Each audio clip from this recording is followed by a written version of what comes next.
Hi Alphas, welcome back to my YouTube channel. It's your girl Kalei, and today we are going to be talking about concealing dark circles, pigmentation, hyperpigmentation, the aftermath of acne, all of that. So first step is to prep and correct. So I'm just going to prep my skin so that way everything is much more blendable. And I'm just going to spray my face with this rose water from Mario Badescu.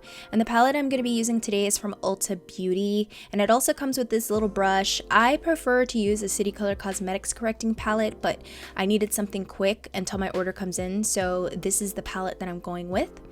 So green is across from red in a color wheel. So this is going to help combat redness. So I'm just going to apply this in circular motions and in patting motions onto that pimple that's a little red in that area. And I'm going to use my finger to blend it out. You want to make sure that you blend out the cream product, because if you don't, it's going to add texture to the skin that isn't going to look good when you apply foundation on top. So now I'm going to take this yellow shade with that same brush, I just wiped it off, and I'm just going to apply this underneath the eye area. And yellow says that it's going to even out the skin tone. You can also use a peach or salmon shade, but in this palette they didn't provide that, so I'm just going with what this palette had given me. So yellow goes everywhere pretty much.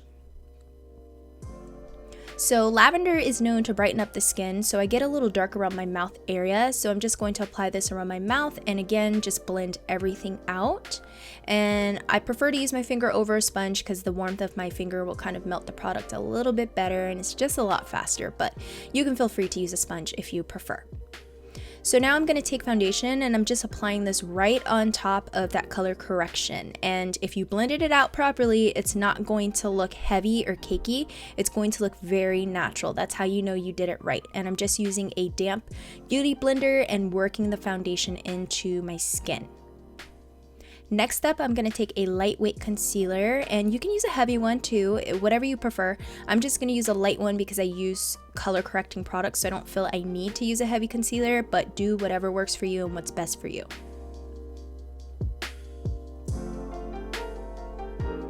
I like to bring the concealer in the inner corner of the eye and sometimes onto the lid, because this is going to add a little extra brightness to the eye area.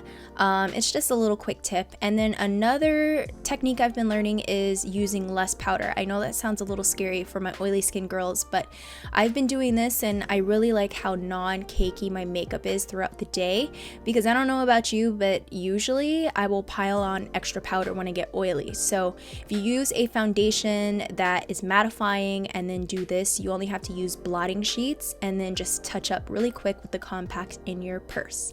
So I'm just going to take a pressed powder after using the setting powder and use rolling motions on a fluffy brush to set the rest of my face. If you want to check out more makeup artist approach videos, I will have them all linked in the description bar. This is a new series that I'm trying out, and I will also have all the products, shades, links, all of that stuff for you down there as well. Thank you so much for taking time to watch, and I'll see you in the next one.